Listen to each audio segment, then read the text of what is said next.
Olá, humanizadas! Aqui quem fala é a Tamara Fontanella, host do podcast Humanizando Tech. E aqui é a Bruna Emerich, host do podcast Humanizando Tech. Sua participação ela é fundamental para o nosso projeto, então siga a gente aí, siga o nosso podcast no YouTube, no TikTok, Instagram, no Spotify, curtam os nossos vídeos, compartilhem com as suas amigas. Vamos juntas fortalecer essa comunidade de mulheres.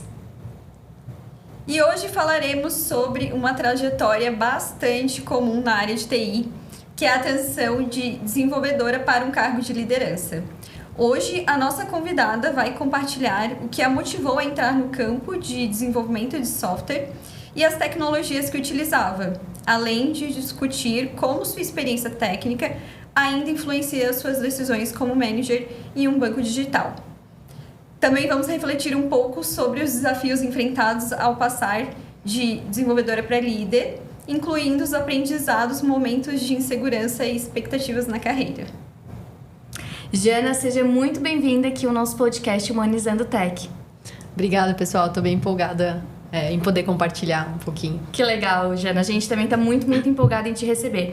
Então, estamos aqui com a Janaína Varela. Ela trabalha na Nubank como Tech Manager.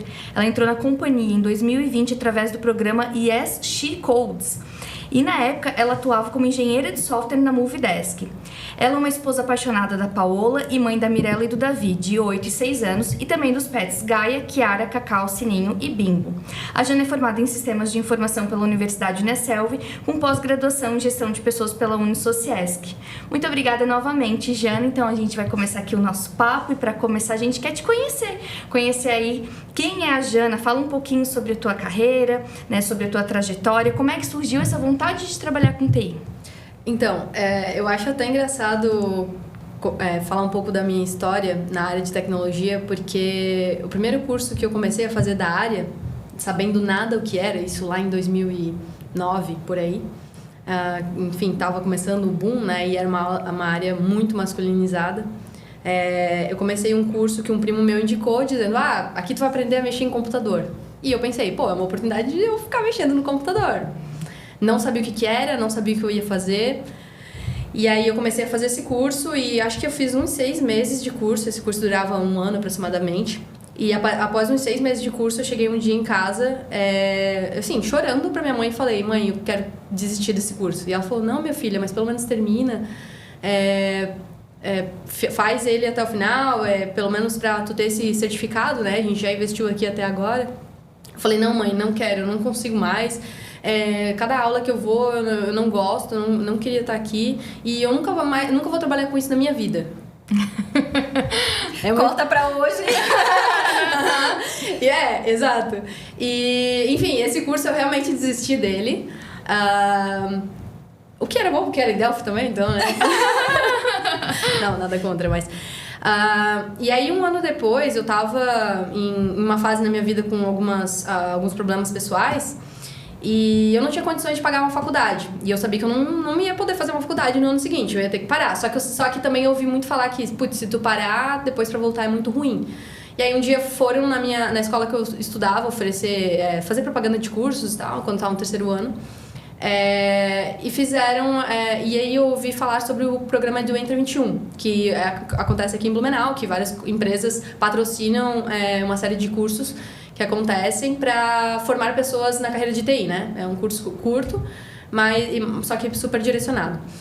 E aí eu fiz esse curso concomitante ao meu ensino médio. E no final do curso eu tive propostas para trabalhar na área de TI, mas eu não me sentia pronta. E naquela época eu trabalhava numa empresa têxtil, eu trabalhava na área administrativa como menor aprendiz, mas eu ainda não me sentia pronta e eu falei que não vou entrar ainda, não quero. E aí eu pensava, cara, será que isso pra mim? Sempre veio a dúvida. No ano seguinte, ao eu ter me formado, eu comecei um curso técnico de informática, né, no IFSC. E eu acho que ali foi quando as coisas começaram a fazer mais sentido. Então, assim, eu não me sentia pertencente à área de tecnologia, porém, desde muito nova, eu sempre gostei muito de matemática, de números. Só que mais do que isso... eu gostava de lógica, eu gostava de entender o porquê que o mecanismo funcionava. né? E até tinha aquelas revistinhas de lógica, que existem caça-palavras e tal. Só que dessa versão existe a de problemas de lógica. E eu adorava fazer aquilo. Adorava. Pra mim fazia todo sentido, assim. E, enfim, aí eu entrei nesse curso técnico e eu tive professores muito bons. Então eu comecei ali a entender e ali começou a fazer sentido o que era o algoritmo, o que era a lógica. Então acho que foi essa a virada de chave, assim, de começar a entender o que é essa área de tecnologia, a parte de desenvolvimento de software, né? Então, aí, a partir dali, a minha primeira experiência na área de TI, o que agregou muito nos anos seguintes, na minha experiência, na minha carreira, é que eu entrei na área de suporte ao cliente. Então, isso fez com que eu desenvolvesse tanto a área de comunicação, quanto a empatia aos nossos clientes, quanto entender o outro lado, que não o lado da pessoa que está ali por detrás criando um código, sem saber quem está recebendo aquele código e aquele programa, né? Sem saber quem está me resolvendo, usando a solução que eu estou desenvolvendo. Então, ali foi uma escola, né? Isso, foi um aprendizado muito grande, assim, que eu sempre... Eu já era uma pessoa que tinha um pouco de receio de fazer qualquer coisa, né? Diferente, assim. E ali, ou tu fala com o cliente ou tu não fala. E tu vai ouvir cliente chateado e intrigado, assim, desconfortável. Porque tu tá dando uma solução e às vezes, cara, o problema não tem uma solução naquele momento, ou a solução é muito cara, ou simplesmente não vai ser priorizado e não vai ser feito. Então, a gente aprende a como comunicar também com o cliente, a ter o jogo de cintura, a criar argumentos, né? Então, eu acho que isso desenvolveu muito, além de conhecer já um pouco mais da área técnica, mas eu acho que o mais de tudo é ter empatia pelo cliente. Eu acho que esse foi o principal aprendizado que eu tive trabalhando com suporte. E aí, dali, eu quis fazer uma transição para ir para a área técnica. Na área técnica, onde muitas pessoas disseram para mim mesmo tu não tem perfil para área técnica, acho que tu não vai conseguir, naquela empresa que eu trabalhava. Enfim, não dei bola para ninguém, porque afinal era eu por mim, eu sabia disso, então... até então eu não entendia muito não entendia muito essa questão de sexismo, não sabia que isso acontecia, então... enfim, fui aprender sobre isso muito além, né? Enfim, do suporte ao desenvolvimento, ainda eu não tinha certeza se era aquilo que eu queria fazer da minha vida. Eu já estava trabalhando com desenvolvimento.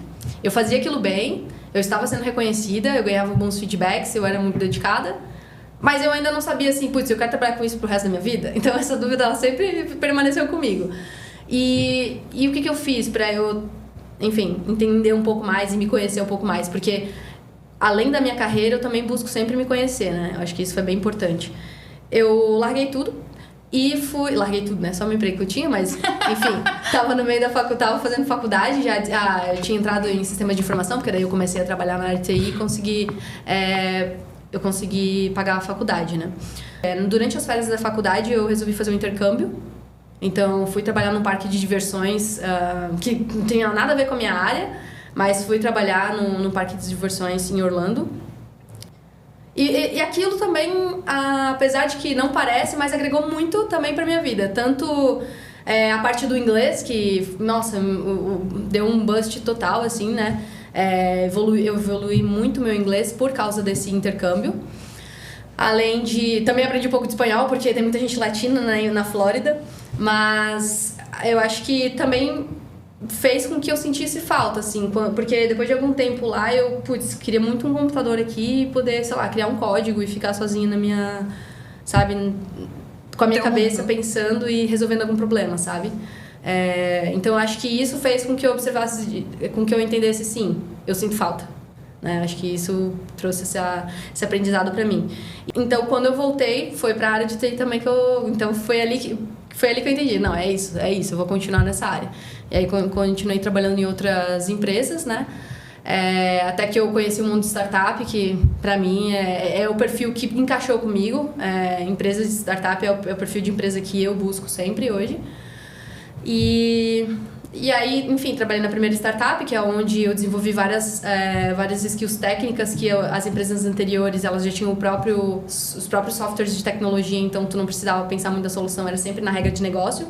Entretanto, o fator de que eu não precisava tanto pensar na tecnologia me desenvolveu para uma pessoa muito olhando pro pro viés de negócio. Então, eu sempre trabalhei em empresas muito focadas no produto, né? Então, isso é uma coisa que eu gosto muito, de trabalhar com produto, né? Então, baseado em dados, entregar uma solução, vendo o meu cliente final, que são pessoas, gente como a gente, né? Utilizando as soluções que a gente desenvolve.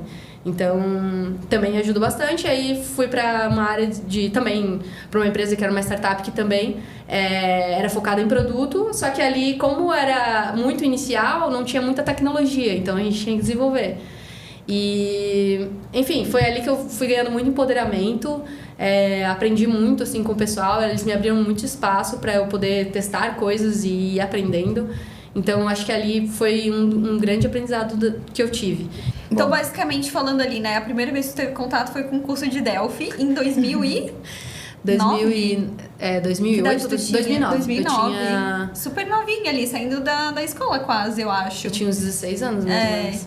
E aí tu fez um tecnólogo, tu chegou a finalizar ele? Sim. Tu finalizou um tecnólogo, e aí depois tu começou a fazer sistemas de informação na Uniaselv, daí já empregada, conseguindo arcar com teus estudos, né? Isso. Sabe o que eu achei muito interessante das coisas que tu falou, Jana? É que quando a gente às vezes é novinha, tem 18, 19 anos, quando tu entrou no teu primeiro contato, né? Tu chegou a desistir, né? Não totalmente, mas algumas vezes, ou pelo menos pensar em desistir. Na primeira tu inclusive desistiu, né? Nem terminei aquele curso, né? E daí depois surgiu outra oportunidade, né? E a gente vê isso muito, né? Vários momentos eu também cheguei a ter vontade de desistir, tanto que eu fiz uma segunda faculdade achando que eu ia migrar de carreira. E quantas pessoas, né? Quantas mulheres estão aí nos ouvindo que estão em transição de carreira com mais de 30, mais de 40 anos, mulheres inclusive às vezes formadas. Agora eu quero trabalhar com TI porque eu vejo vantagem de trabalhar com TI. Então, não está muito ligado à idade e não significa que também quando estiver na TI não vai ter vontade de desistir em algum momento, né? Então eu achei bem legal esse teu ponto que tu, fui lá e fiz. Daí depois eu fiz um outro curso, daí esse eu terminei, mas também não gostei. Daí agora achei um professor que me fez gostar, mas também depois decidi ir para os Estados Unidos e desistir também, e daí percebi que me deu vontade, né? Mas é bem engraçado isso, e é bem interessante a gente parar para pensar, porque são muitas pessoas que a gente conhece que estão em transição de carreira. E essas pessoas, elas se atraem por alguma coisa na TI, certo? Tem muita gente querendo migrar pra TI. O que te atraiu mesmo, assim, em algum momento que, tipo, hoje eu não saio da TI, né? Claro, tu gosta de trabalhar com produto e tudo mais, né? Mas pode ser várias coisas. Às vezes é a flexibilidade de horário, às vezes é o desafio, às vezes é estar em constante evolução no sentido de ter que estudar sempre, né? Então, o que te atraiu na TI em algum momento? Tu disse, é isso que eu quero pra minha carreira. Nossa, sim, eu falo isso até hoje. É isso que eu quero... não poderia ter escolhido uma profissão melhor, assim, pra mim, sabe? Que enfim, na época já, quando eu tinha tomado essa decisão, eu já estava como engenheiro de software, né? Eu acho que a questão é muito sobre... Junta muito do que eu gosto, que é pensar em lógica, em problemas... que tu tem que pensar em várias soluções, e aí tu decidir entre elas qual que faz mais sentido. Então, eu acho que envolve muita da criatividade também aí, né? Nem tudo é só lógica, nem tudo é só números, como pode parecer às vezes, né? Mas também pensar um pouco fora da caixa, eu acho que... e trazer soluções disruptivas, eu acho que é onde faz tu trazer as melhores soluções, né? A questão também é que eu gosto muito, como eu falei, né? De trabalhar com o negócio, com regra de negócio, com o business em si, né? E trazer aquilo para o cliente. Então, quando eu consigo ver que, os nossos clientes estão com uma dor específica, uma dor X, aí eu vejo o volume de clientes que estão com essa dor, porque geralmente isso vem baseado em dados, né? Então, eu vejo o volume de clientes que estão com aquele problema. E é onde eu penso, eu tenho o poder de desenvolver uma solução para facilitar a vida dessas pessoas. Cara, eu acho que é aí que vem a parte mais mágica, sabe? Tu entregar alguma coisa, entregar um software, que no caso, o que eu posso entregar de solução, de ajudar, né? É através de software. Então, entregar um software que vai ajudar outras pessoas a facilitar a vida delas, sabe? Que incrível. É muito bonito te ouvir falar isso, porque isso é trabalhar com propósito. E eu compartilho de alguns sentimentos contigo, assim, e o próprio ponto de tu ter trabalhado no suporte faz muito sentido, porque tu vê a dor do cliente, tu entende ele de outra maneira, né? Então, como é que eu posso trabalhar, trazer qualidade porque eu tô desenvolvendo realmente uma solução que resolva o problema do meu cliente, que não só eu estou aqui por, sei lá, por números, por conseguir, né, aumentar o faturamento da empresa, mas como é que eu atinjo aquela pessoa positivamente para que realmente no final do dia ela consiga pagar uma conta dela, que ela consiga fazer uma transferência, que ela consiga, às vezes, guardar o dinheirinho para ela poder realizar um sonho dela. Muito incrível isso, e eu acho muito bonito quando a gente pensa dessa forma, e eu entendi que a Jana de hoje construiu isso, né? Com base na tua vivência ali de carreira, vivência de conhecimento técnico, né? Nesses cursos, conhecendo pessoas, trabalhando nas empresas, conhecendo os clientes e trabalhando com as tuas duplas e teus pares, né? E olhando para tua carreira, assim, né? Tu passou por algumas startups, pelo que eu entendi, por algumas outras empresas, acho que mais cabeça dura, vamos dizer assim, tradicionais. Né? Isso, essa palavra, tradicionais.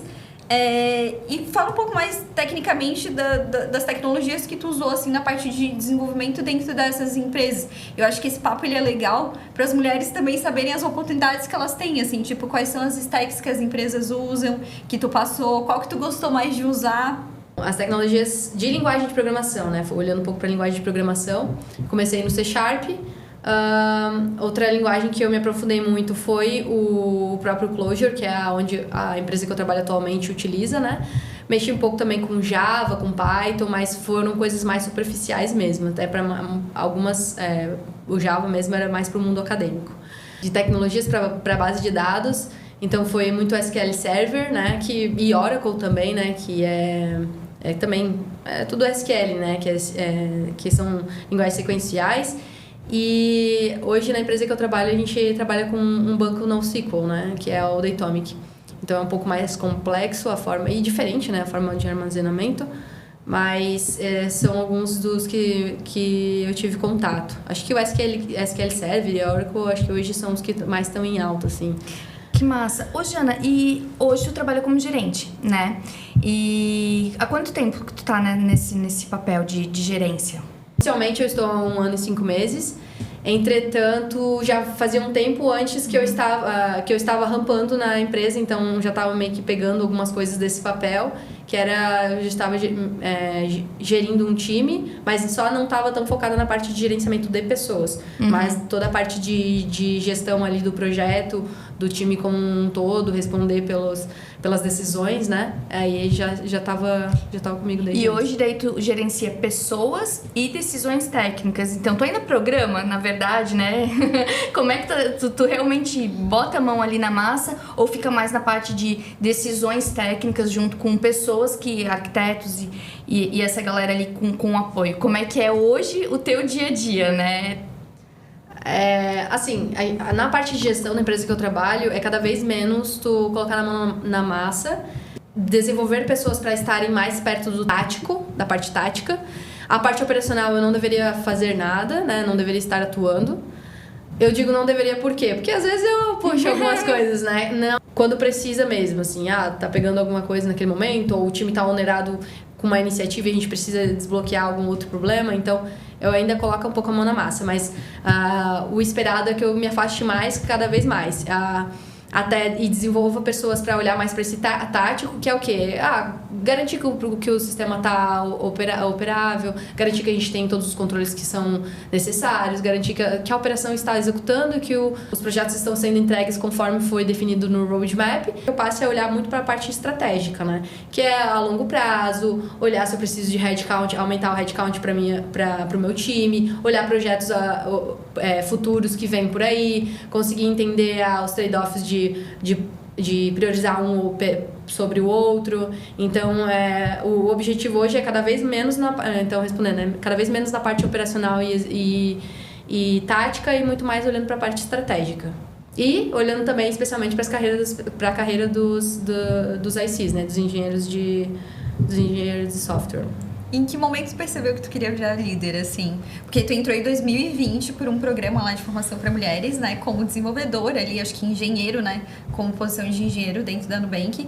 Em que momento tu disse assim, cara, quero ir pra liderança, cansei de desenvolver, quero desenvolver pessoas? Acho que desde que eu entrei, eu ganhava alguns posts de, cara, tem muito perfil de liderança. Mas assim, eu sabia que o meu objetivo naquele momento era aprender as stacks tecnológicas da empresa que eu tava, que é a empresa que eu tô hoje, né, na Nubank, Porque eu sabia muito pouco da stack que a Nubank utilizava, né?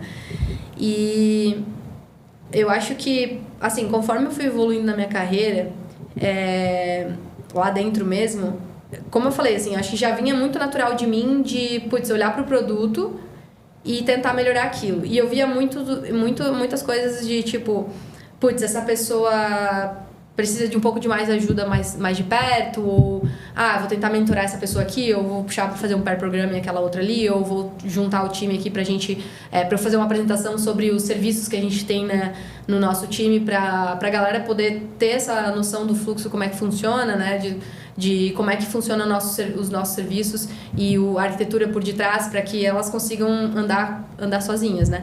Então, já vinha muito naturalmente de mim isso de tentar evoluir as pessoas. Tentar, né, tipo, cada vez mais o crescimento. Acho que muito do tipo, quanto mais gente souber ao meu redor, mais forte a gente fica, sabe? E aí eu não preciso equilibrar tantos pratos. Conforme a gente vai ficando mais sênior, quando tu se torna uma pessoa de referência, mas tu é a única que tem muito contexto, tu acaba tendo que lidar com muitas coisas. Então, é muito mais fácil, ao invés de só somar, sendo mais uma pessoa no time, eu multiplicar. Né? Então eu venho muito eu uso muito essa abordagem, até inclusive eu falo muito para os meus liderados que, gente, vamos tentar, conforme eles vão ganhando mais senioridade, ao invés de ser sempre a pessoa que coda mais rápido, a pessoa que sabe desenvolver uma solução, ou que vai trazer ali numa sessão de whiteboarding um desenho, incentivar uma outra pessoa a fazer. Incentivar uma pessoa mais júnior a fazer e essa pessoa mais júnior a adquirir aquelas skills. Porque aqui tu não tá somando, tu tá multiplicando. Então, esse perfil ele já vinha muito natural de mim, de tentar levar junto comigo as pessoas. Eu nunca fui muito de competição, acho que não gosto, até hoje não gosto muito disso. Então eu sempre fui muito de, tipo, tentar passar meu conhecimento pra frente, sabe? Tanto que eu queria até ser professora quando eu era mais jovem, né? Mas muito pra isso, assim, de tentar ajudar as outras pessoas. E eu acho que foi aí que eu fui vendo que, pegando até 2 pessoas de referência no meu time, então eu peguei uma pessoa que era gerente técnica e uma pessoa que era super técnica, que era contribuidor, a gente chama de contribuidor individual, né? Que era uma pessoa extremamente técnica, os dois mais ou menos no mesmo nível. Eu pensei, olhando para os dois, quem é que eu seria? Né? Não como uma pessoa, mas em qual cargo eu me vejo? Essa pessoa de área mais técnica ou essa pessoa de área de gerencial, que está ajudando ali a construir um time forte, né? Então, eu sempre me vi seguindo essa parte de gerência na carreira Y, né? Porque a gente vai construindo a carreira, no bem que a gente constrói a carreira pensando, enfim, em evoluir, né? Então, vai chegar um ponto em que tu tem que decidir se tu quer ir pra carreira, e não que não possa migrar, pode migrar, mas quando tu vai com uma ideia, com um caminho mais estruturado, fica mais fácil, enfim, de seguir em diante. Então, era ali que eu tinha em mente, assim, peguei essas 2 figuras que representavam os caminhos possíveis, né, que eu poderia ir, e a parte de gerência foi onde, eu tinha certeza que era aquilo, sabe? Não vou dizer que eu nunca migraria para a área totalmente técnica. Eu acho que pode até acontecer, mas eu sou muito metida para acho que largar a mão, assim, sabe? De soltar ali, de querer puxar a galera pra frente, sabe? Então, tu continua, assim, estudando tecnologia, além de estudar gerenciamento de pessoas. Sim. Né? E como é que tu acha que essa bagagem técnica, ela te ajudou, assim, ainda te ajuda a tomar algumas decisões, né? Porque já vi cargos em que a pessoa é gerente, que a pessoa não era da área de TI, certo? E a pessoa foi uma ótima gerente, certo? Porque ela realmente conseguia fazer o time estar unido, o time estar olhando para o objetivo, todo mundo realmente sabendo aonde quer chegar, e a pessoa não era da área de TI. Mas também já tive vários líderes que tinham essa formação técnica, e eu acho que são às vezes lideranças diferentes, e pra ser bem sincera, assim, não teria várias coisas que eu gostei em uma e em outra. Mas o que tu acha que ter esse conhecimento técnico hoje te ajuda como gerente, certo? A desenvolver essas pessoas ou até a tomar decisões, né? Sim. Acho que ajuda muito o fato de estar nesses 2 lados, então entender muito da área técnica e trabalhar muito com stakeholders que são mais de liderança, o fato de eu conseguir traduzir o que seria o esforço técnico para um roadmap, por exemplo. Então, sem depender tanto do time, sem depender tanto de, vamos fazer um planning poker aqui às vezes, tarefas mais que estão acontecendo agora, então a super curto prazo, acho que fazem sentido, mas quando tu pensa no roadmap anual, no início do ano, ou no final de um ano para o ano seguinte, tu tens que pensar mais a longo prazo. Então, acho que para ajudar a definir isso, eu consigo ajudar, que seja se for juntar o time também para a gente definir mais ou menos os tamanhos, né, dos escopos. Acho que eu sou uma mente a mais para ajudar nessa definição, né? O outro ponto a gente tem problemas de tecnologia, né, da área técnica de desenvolvimento de software, eles são muito técnicos. Então, a linguagem que a gente utiliza, às vezes, pode ser muito técnica, né? Então, é algo que eu até hoje ainda estou aprendendo a melhorar, mas é uma skill que a gente consegue pegar o que uma pessoa engenheira está falando. Às vezes uma pessoa mais júnior, principalmente, enfim, tá falando muito mais no termo técnico, traduzir aquilo para os stakeholders, né? Que são os maiores interessados em, assim, às vezes vamos conseguir resolver hoje ou amanhã ou daqui uma semana. E para que isso não aconteça de novo, o que a gente poderia fazer? É só isso que eles se interessam. E às vezes a pessoa em geral vai explicar, não, porque o GitHub ficou fora e ele tá fora porque foi atualizada a biblioteca Gente, às vezes não precisa disso. Então, acho que a questão de poder traduzir isso para os stakeholders, acho que a questão de poder ter uma noção do tamanho das entregas, né, que a gente tem para fazer para a definição de roadmap ajuda muito. E principalmente, eu acho que o ponto principal aqui agora, o terceiro, eu saber defender que aqueles débitos técnicos que a gente criou lá atrás para poder entregar as coisas no roadmap rápido, porque a gente estava querendo atingir uma OKR enfim, do time, agora a gente vai entrar, a dívida chegou, então vamos buscar pagar. Então, eu acho que é onde a gente mais influencia, né? Onde o meu papel, assim, observando o técnico, entendendo isso, não precisa necessariamente ter, tipo, o time meio frustrado ali de, a gente tem tanto gap aqui de tecnologia, um monte de bug acontecendo, fazendo um monte de processo manual porque a gente não consegue automatizar, porque a gente não tem tempo. Então, é onde eu consigo, com o meu poder de influência, né? Onde eu sempre busco, né? Não que eu tenha, né? Consigo definir 100%, não é bem assim, porque a definição de roadmap é um trabalho em time, né? Mas onde eu vou influenciar e buscar o espaço para que a gente possa olhar para esses débitos técnicos, sabe? E sempre tentar melhorar a tecnologia que a gente está utilizando para a gente não ficar defasado também.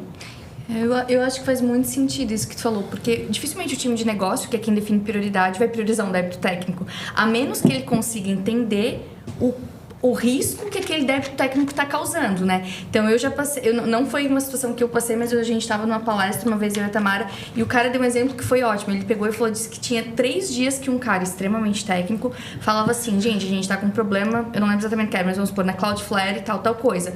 E aquilo, né, não estava sendo priorizado. Chegou no 3º dia, o cliente disse, eu não tô conseguindo fazer pagamento com Pix.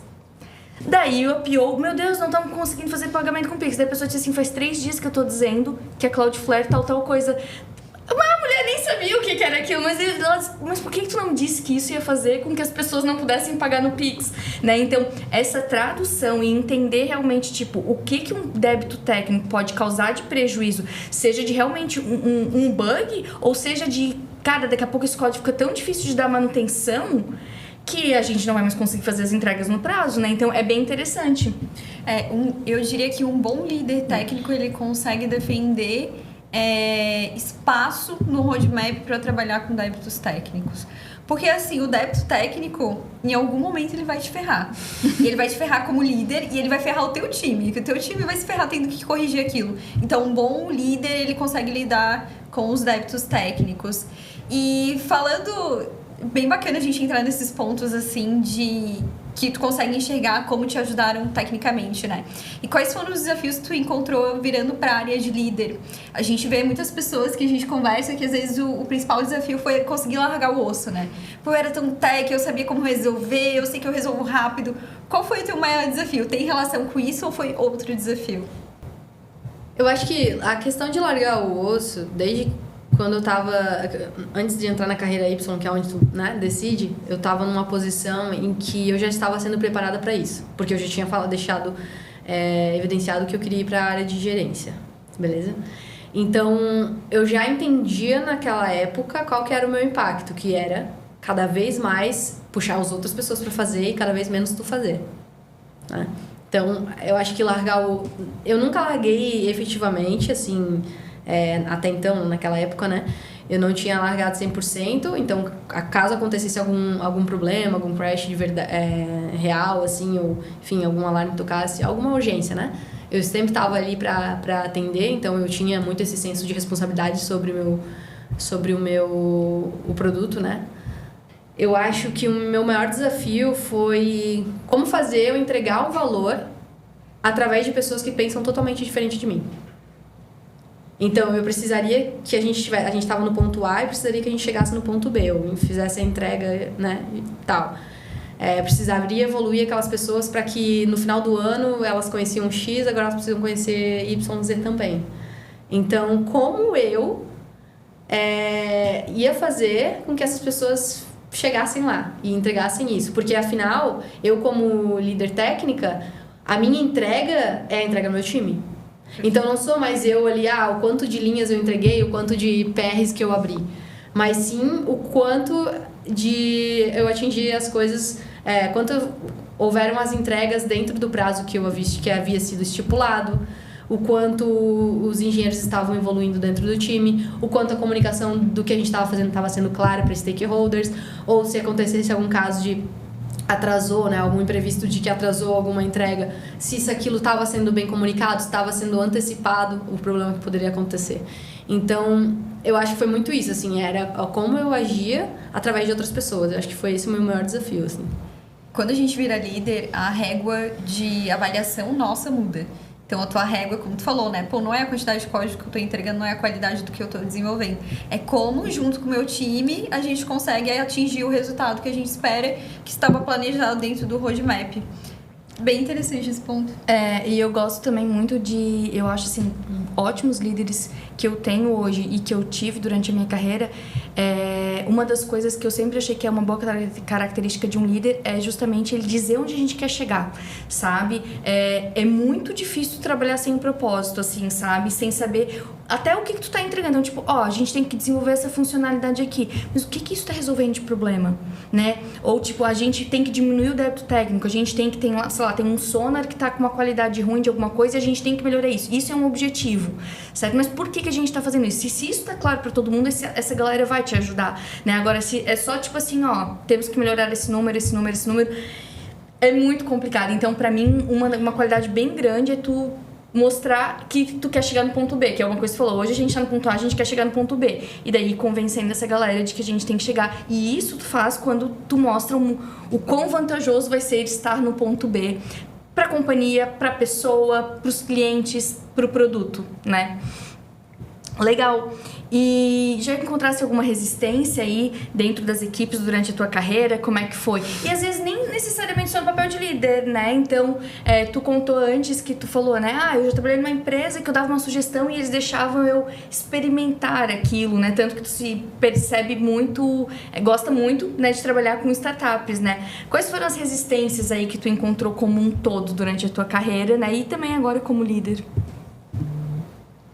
Nossa, acho que lá nos primeiros anos de carreira era muita briga de ego acontecia, então pelo fato de que eu era nova e mulher na área, tinha muita briga de ego, então se eu tentava fazer alguma coisa diferente ou dar alguma opinião, parecia que eu não tinha falado nada. Acho que essas foram as resistências, mas eu só pensava assim, cara, eu tô aqui ganhando experiência e fazendo o meu e eu estou estudando. Para que eu esteja pronta para quando a nova oportunidade e a oportunidade melhor vier. Então, isso ali eu já sabia. Outras resistências, acho que eu tive, assim, foi de pessoas que não estavam tão engajadas, né? Então, acho que esse é o pior, assim, de saber que, por exemplo, um coworker meu, um colega de trabalho, um par, né? Querendo ou não, um par. Um par meu não estava tão engajado e o time estava engajado. Enfim, eu tive abordagens, assim, que talvez não eram as melhores. Então, eu tive, assim, na minha vida inteira, muitas mentorias... Não mentorias, mas vários aprendizados de formas diferentes que vieram, que eu fui aprendendo e me tornando... enfim, buscando melhorar cada vez mais. Mas, então, eu tive... amigos, assim, que eu considerava amigos na época, que chegaram até a fazer intervenção, assim, sabe? De ter resistência. Por quê? Porque eu tava super engajada, claro, né? Também não era tão saudável, mas eu tava trabalhando horrores, assim, porque eu tava muito engajada no que a gente queria entregar. Tava muito engajada na empresa, né? Nos objetivos ali do que a gente queria entregar. E aí tinha uma pessoa específica que não tava tão engajada e, enfim, tentava puxar, só que... acho que talvez a forma como eu falava, a forma como eu agia, não foi a melhor possível. E isso acabou se tornando contra mim, assim. Então, gerou mais conflitos ainda, Exato. né? Mas tu sabia, Jana, que eu já parei pra pensar uma vez sobre isso, principalmente num papel de liderança, né? Com toda certeza faz parte do nosso papel engajar o time, com toda certeza. Mas até que ponto? Né? As próprias pessoas também são responsáveis pelas suas carreiras, né? E ela tá ali para fazer um trabalho, né? E ela tem que fazer bem feito, porque é aquilo que vai impulsionar ela. Ninguém vai ser promovido por ser feito mal trabalho. Daí a pessoa, mas não tô muito feliz aqui, não sei o quê. Daí tu fazer mal feito vai resolver o problema? Não vai. Então eu já parei muito para refletir sobre isso, sabia? De tipo, até que ponto que como líder eu tenho que ficar engajado, apesar de eu ter certeza que faz parte do meu papel. É que eu acho que é 50-50, sabe? Uhum. E assim, acho que a gente como pessoa, porque a gente também é empregado, né? A gente também depende do nosso emprego, né? Da empresa que a gente trabalha. Mas fazer a própria autoanálise de você entender o quanto aquilo está sendo benéfico, né? Ou maléfico para você, e o quanto você está engajado. Porque quando você também não está engajado, você tá estragando o time como um todo, né? Então, o quanto eu aqui dentro tô sendo uma sementinha que tô plantando bem ou mal para que a gente consiga atingir o objetivo e ir do A pro B, né? Então, só que nessa época, desse exemplo que eu tô dizendo, eu era bem mais nova, né? Assim, bem mais nova, não, né? Porque eu ainda sou muito nova, mas... eu era mais nova e naquela época, assim, como eu falei, né? A gente sempre pode fazer alguma coisa pra melhorar. Que seja, sei lá, se comprometer muito se comprometer, né, com o time, a gente vai fazer aquela entrega, ou que seja eu meter a mão na massa em alguma coisa, ou que seja, né, apesar de que eu estou na área de gestão, mas precisou, eu vou lá executar. Assim como nessa época eu ainda não estava na parte de liderança ou gestão, era um par mesmo, meu. Eu acreditava que, putz, tinha alguma coisa que eu podia fazer para tentar engajar essa pessoa. Uhum. Só que aconteceu, eu forcei muito. Uhum. Então, ao invés de na época eu me dar putz, eu não tenho que, né, até que ponto eu tenho que fazer alguma coisa, na época eu achava, não, eu tenho que fazer alguma coisa, né, e eu sei que eu consigo fazer essa coisa. Então, aí foi um dos primeiros aprendizados que eu tive, assim, do próprio... Na época, o CEO da empresa era uma startup muito pequena, assim, tipo, a gente tinha 15 funcionários. Então, ele até falou assim, tem pessoas que não adianta tu puxar. Isso agora se tornou contra você. Mas porque tu tem que, às vezes... algumas batalhas... Nem todas as batalhas a gente vence. Algumas a gente tem que se dar por vencido mesmo. Olha que incrível. E ele te deu um baita de uma lição ali naquele momento. E na tua experiência, na tua maturidade hoje, quando ele te deu aquele feedback, tu soube interpretar ou tu ficou assim, pé da vida? Tipo assim, cara, que feedback horrível, não entendi nada, esse cara não tá comprado comigo. Na época, eu achei pra mim foi uma das primeiras viradas de chave. Foi genial.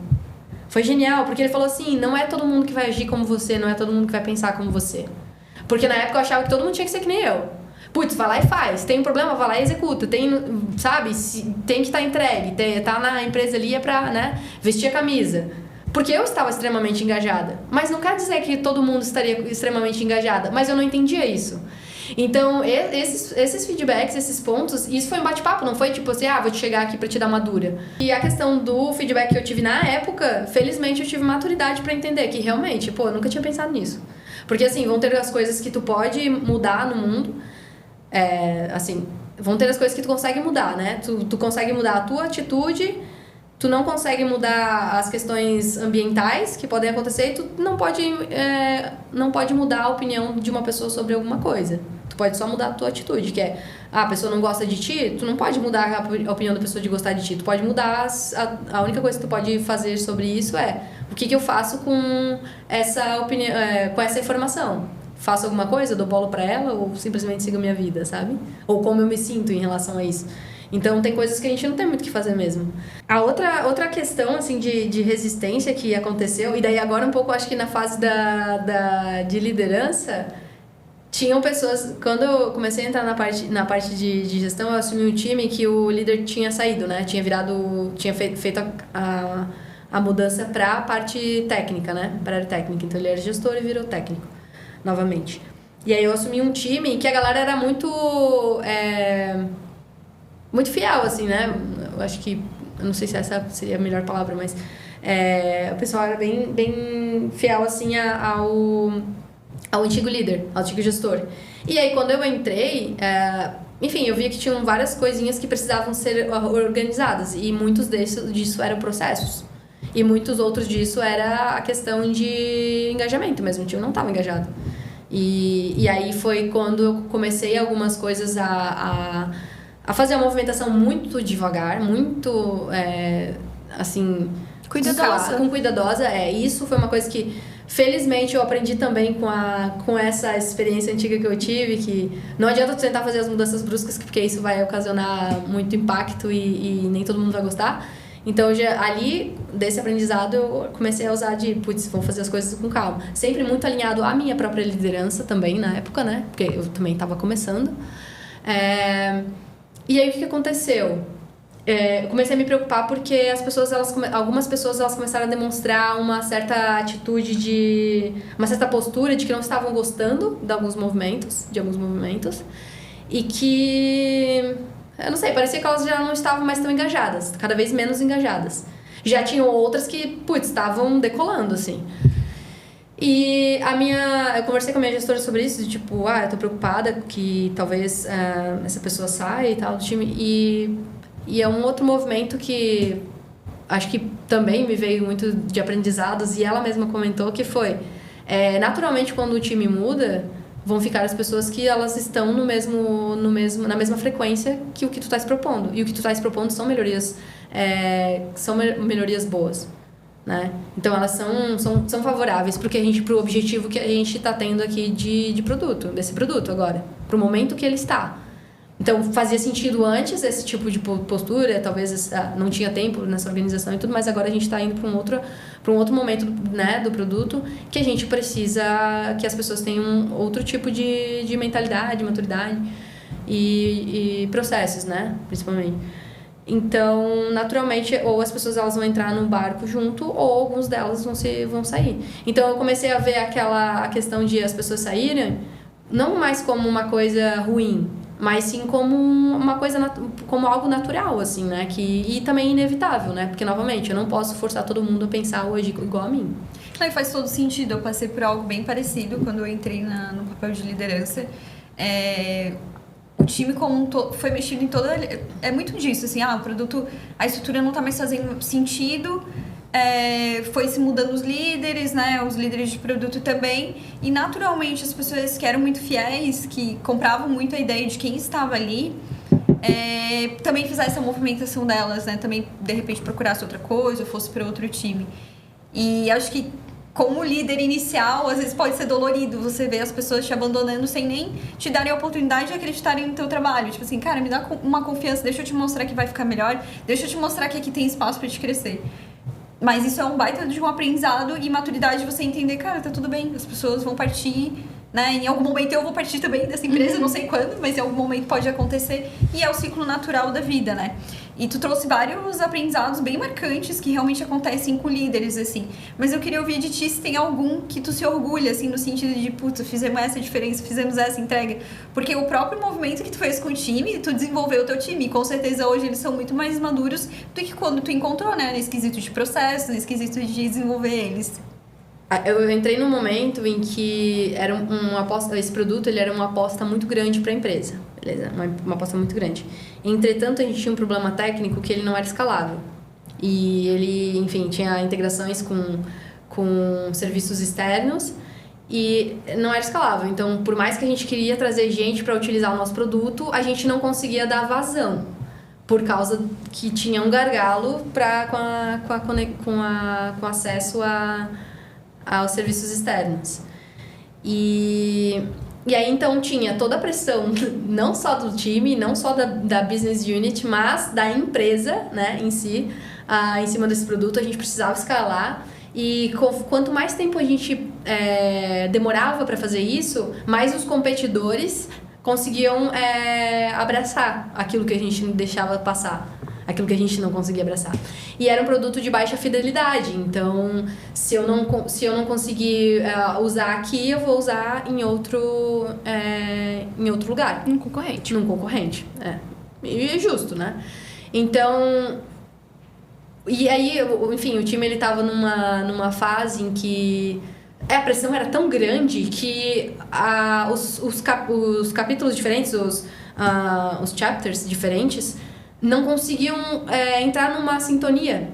E isso é primordial para um time conseguir entregar alguma coisa bem, entendeu? Além do que, cara, um time que tá em desarmonia é cansativo demais, é exaustivo. Já tá todo mundo lascado, todo mundo cheio de pressão, trabalhando muito. E ainda se não for um ambiente suave, cara, a única vontade que tu tem é de acordar e voltar a dormir, assim. Então, eu entrei, tava começando, assim, um desafio gigante foi tentar fazer as coisas fluírem. Então, tentar fazer as pessoas se aproximarem, tentar fazer com que as coisas andassem, sabe? Além do que, eu estava aprendendo a lidar com pessoas, eu estava aprendendo aprendendo aquele produto de novo, né? Porque apesar de que parece que ele era parecido com os produtos que eu já trabalhei, mas tinham suas especificidades, enfim. Mas a gente conseguiu, enfim, dividir os vários problemas em questões menores e tentando resolver cada um, assim, sabe? E hoje... e aí também, além disso, a gente abre espaço para justamente soluções disruptivas, sabe? Então, tinham pessoas ali no time que eram super júnior, mas traziam umas soluções super fantásticas, então garantir que a gente abria espaço para as pessoas trazerem soluções. Outra questão é fazer com que o time de engenharia, que antes não estava conseguindo falar muito bem, enfim, traduzir o que precisava para o time de produto, né? Eu consegui, além de ajudar nesse meio tempo inicialmente e de fazer essa tradução, né, para que fosse entendido e as duas partes se entendessem, incentivar o próprio time de engenharia, traz essa mensagem dessa forma, né? E aí o time de engenharia começou a ficar autônomo, né? De forma mais autônoma e independente de mim fazer isso. Então, eu acho que o sucesso disso tudo foi no final do ano, como quando eu consegui levar uma das pessoas, enfim, fantásticas que tinha no time, consegui levar uma promoção, que eu acho que isso é muito incrível, sabe? Consegui valorizar que aquela pessoa fez um trabalho incrível. E eu pude sair de licença maternidade de uma forma suave. Então, todas as pessoas que estavam no time, elas já estavam andando tão bem, o time já estava andando tão bem, que eu não estava preocupada, sabe? Claro, não vou dizer que não aconteceu nada ali naquele meio tempo, né? Vão ter essas ocasiões, mas assim, poder saber que tu vai sair e tipo, cara, o teu time vai dar conta, velho. Acho que essa é a mensagem que... Acho que essa é a maior...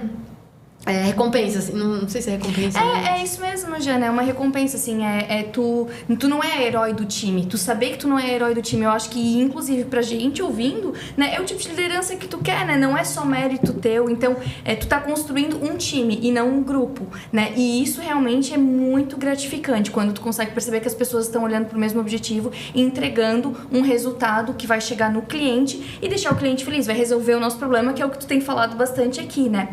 Com certeza tu sofreu muita pressão aí em todo esse período, né, de vários lados, né, e muitas expectativas, mas de Jana pra Jana, como é que tu mesmo lida com as tuas expectativas? Ela é a pessoa que mais me cobra, na verdade, no fim do dia, assim. Acho interessante porque uma coisa foi a primeira coisa que eu ouvi na Nubank quando eu entrei, e é uma coisa que eu sempre repito pra mim mesma, assim, que foi, tu vai ser a pessoa que mais vai te cobrar aqui dentro. Então, não vão ser as pessoas que vão te cobrar, não vão ser... assim, tu vai ter o teu tempo para tu poder rampar, para tu poder já conseguir fazer as tuas entregas de forma mais independente. Entretanto, tu vai estar sempre se cobrando. Então, tu tens que ter controle sobre isso. E assim, eu tenho minha equipe que está trabalhando comigo, né? Tenho minha psicóloga, minha psiquiatra, os meus remedinhos ali. Então, são os meus fiéis amigos que tentam controlar um pouco essa questão da ansiedade, porque eu acho que isso é quem mais me impulsiona ali de, putz, tem que fazer isso, tem que fazer agora, tem que fazer pra já, a gente tem muita coisa pra fazer. Que era sempre tentar se puxar de volta e dizer, cara, sempre vai ter um monte de coisa pra fazer, busca priorizar.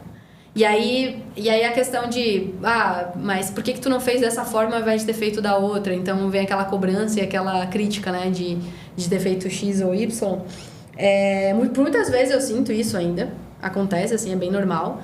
Mas é algo que então é um exercício diário que eu tenho que fazer de... Tu fez o que melhor que tu pôde com as condições que tu estava naquele momento. E talvez se tu tivesse feito diferente, o resultado não teria sido tão melhor quanto foi. Então para de se cobrar. No fim do dia é a gente com a gente, né? A gente quem mais se cobra. Mas eu acho que é bem normal também, sabe? É porque a gente não tá acomodada, é porque a gente tá buscando evoluir. Que tipo de dica tu gostaria de dar para as mulheres, assim, da tua carreira, curso que tu fez, esses programas, né, pra inserir mulheres dentro do mercado de trabalho na área de tecnologia? O que tu sugere e o que tu tens pra gente? Acho que o primeiro passo mesmo que tu não tenha 100% das skills que pede em um currículo, quando tu vai aplicar para alguma empresa, para alguma oportunidade, faça com aquilo mesmo. Tem 50% só das skills que eu atendo 50% dos pré-requisitos. É isso. 50% é o novo 100. Entendeu? Então aplique dessa forma mesmo. Uma vez que tu tá dentro, é ali que tu vai adquirindo, tu vai aprendendo no dia a dia. Que nem eu fiz curso de inglês por algum tempo, mas eu só aprendi de fato inglês quando eu fui fazer meu intercâmbio. Então tu só vai aprender claro, tu pode por muito tempo ficar estudando, ou tu pode em 3 meses ir lá e fazer um intercâmbio porque tu se jogou na raça mesmo, tu correu atrás ali, e em 3 meses tu aprendeu a falar inglês fluente pro que tu precisava, sabe? É tão engraçado te ouvir falar, Jana, porque eu acho que essa dica do tipo, se aplique pra vaga, é uma das que a gente mais escuta aqui, né? Gente, raramente vai ter alguém que tá 100% com os pré-requisitos, então se aplique, né? E a própria empresa vai saber dos teus gaps e vai estar disposta ou não, e vai contratar outra pessoa, mas tu só vai saber se tu tentar, né? E Jana, pra encerrar aqui, a gente sempre gosta de fazer uma pergunta que é: o que é sucesso pra Jana? Quando tu diz assim, eu sou uma pessoa bem-sucedida ou quero ser, é quando tu conquistar o quê? Cara, do todo, ser feliz, ser casada, família, ser diretora. O que é sucesso pra Jana?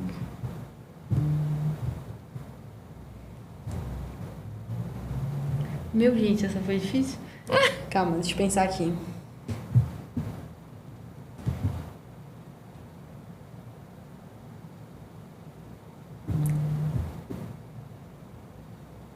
Nossa, eu não sei dizer. Meu Deus, o que é sucesso pra mim? É porque pra mim eu já acho que eu sou um sucesso, então Então, acho que tua vida é um sucesso. E que bom, por que tu acha que tu é um o que tu vive sucesso? hoje, Pelo que assim. tu vive hoje, porque tu é feliz no trabalho, tu tem uma família que tu ama, isso é sucesso pra muita gente, e pra mim é muito sucesso isso, né? Então, pra ti, o que é? Se tu acha que tu é uma pessoa bem-sucedida, por quê? Pelo o que tu tem hoje que te faz acreditar que tu seja uma pessoa bem-sucedida? Eu acho que o que faz eu acreditar que eu tô sendo um sucesso é que independente do que eu estiver fazendo, eu esteja fazendo a diferença de forma positiva na vida de alguém, pelo menos, alguém. Que seja da minha família, hoje, né, eu acredito que eu esteja fazendo a diferença na vida da minha família, mas então eu busquei aquilo, eu sempre tentar buscar atingir de forma positiva a vida de mais e mais pessoas, né? E beleza, chegou num ponto em que tu agiu não de uma forma tão positiva, que não foi tão positivo para muita gente, comece de novo, sabe? Então é onde eu posso tentar ter um impacto positivo, assim, sabe? No mundo. Porque a gente já tá aqui de passagem mesmo, né? Por que não tentar deixar alguma coisa de positiva pros próximos? Chegamos ao final do nosso 5º episódio. Muito obrigada pela participação, Jana. Foi ótimo te ter aqui com a gente hoje. Adorei também, eu que agradeço. Agradecemos aí todo mundo que tá nos vendo, que tá nos ouvindo, né? Siga-nos nas plataformas de streaming. A gente tá no YouTube, no Spotify e nas redes sociais TikTok e Instagram. Lembre-se, você faz parte de um grupo seleto de mulheres que querem sim fazer a diferença na sua carreira.